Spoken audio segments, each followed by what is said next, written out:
बिस्मिल्लाहिर्रहमानिर्रहीम। अस्सलाम वालेकुम। परवीन के पकवान में खुश आमदीद। आज मैं बना रही हूँ बहुत ही मज़े के कद्दू चिकन। तो अगर किसी को कद्दू नहीं पसंद तो कोई मसला नहीं, आप इसको बनाने का तरीका चेंज भी कर सकते हैं। हो सकता है आप इसको किसी और तरीके से बनाएं तो वही सब्ज़ी आपकी फेवरेट हो जाए। तो मैंने आज बहुत ही मज़े के, बहुत ही कम टाइम में कद्दू चिकन बनाए हैं। तो आइए देखते हैं कि ये कद्दू चिकन कैसे बने हैं। सबसे पहले एक कढ़ाई में मैं हाफ़ कप ऑयल लूँगी और इसमें डाल दूँगी 2 मीडियम साइज़ की प्याज चॉप करके। प्याज जब थोड़ी सी ब्राउन हो जाए तो मैं इसके अंदर डाल दूँगी 2 अदद टमाटर चॉप करके। जब ये इन दोनों को थोड़ा सा फ्राई करूँगी और उसके बाद डालूँगी इसके अंदर लहसुन अदरक का पेस्ट और कुटी हुई सब्ज़ मिर्च। ये तीनों चीज़ें मैंने एक साथ कूट ली हैं। तकरीबन ये 1-1.5 टेबल स्पून है तीनों चीज़ें।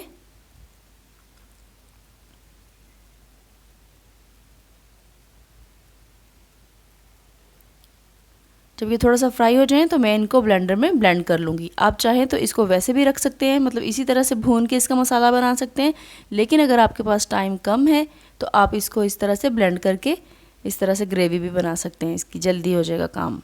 अब मैं डालूँगी इसके अंदर नमक 1 टीस्पून, हल्दी पाउडर 1 टीस्पून, सुरख मिर्च का powder 1 teaspoon, chilli flakes ½ teaspoon, धनिया पाउडर ½ टीस्पून।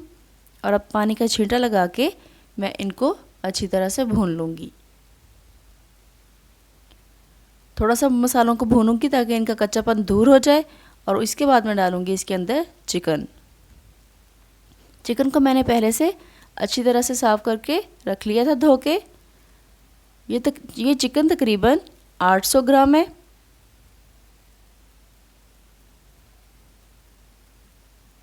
एक किलो से थोड़ा सा ही कम है ये।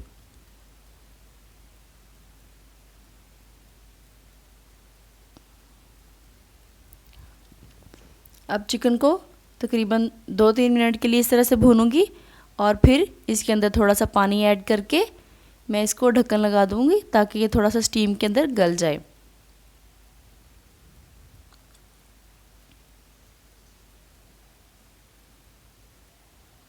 अब मैंने इसके अंदर ऐड कर दिया है थोड़ा सा पानी, ½ ग्लास।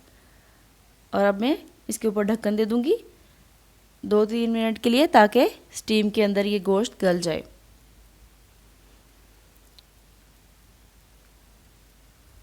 दो 3 मिनट के बाद मैंने इसको खोला है। चिकन हमारा तकरीबन सॉफ्ट हो चुका है। अब मैं डालूँगी इसके अंदर कद्दू मैंने इस तरह से मोटे मोटे पीसेस कट कर लिए। आप चाहें तो इसको छोटा भी काट सकते हैं, लेकिन छोटा काटने से ये होता है कि जब हम उसको भुनाई कर रहे होते हैं उसकी तो बिल्कुल ही अंदर मिक्स हो जाता है। ये बहुत नरम होता है और भूनते हुए ये अंदर बिल्कुल ही ख़त्म हो जाता है और नज़र ही नहीं आता कि हमने इसके अंदर क्या डाला है। तो अगर इस तरह से हम थोड़े मोटे पीसेस रखेंगे तो भूनते हुए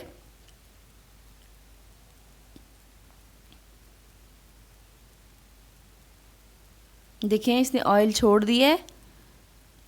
अब इसको भूनते हुए मुझे तकरीबन 10 मिनट हो चुके हैं। अब मैंने डाला इसके अंदर थोड़ा सा पानी, 1 गिलास मैंने इसके अंदर पानी ऐड किया है। अगर आप इसका शोरबा पसंद करते हैं तो आप इसके अंदर 2 गिलास पानी ऐड कर लें और फिर जब इसको आप पकाएंगे तो तकरीबन 1-1.5 गिलास पानी इसके अंदर बच जाएगा, यानी कि शोरबा, और बाकी जो है वो पक जाएगा, खुश्क हो जाएगा। अब हम इसको थोड़ा सा इस पानी को पका लेंगे ताकि इसका कच्चापन दूर हो जाए। और फिर मैं इसके ऊपर गरम मसाला पाउडर और धनिया डाल के इसको गार्निश कर लूँगी और हमारा सालन रेडी है।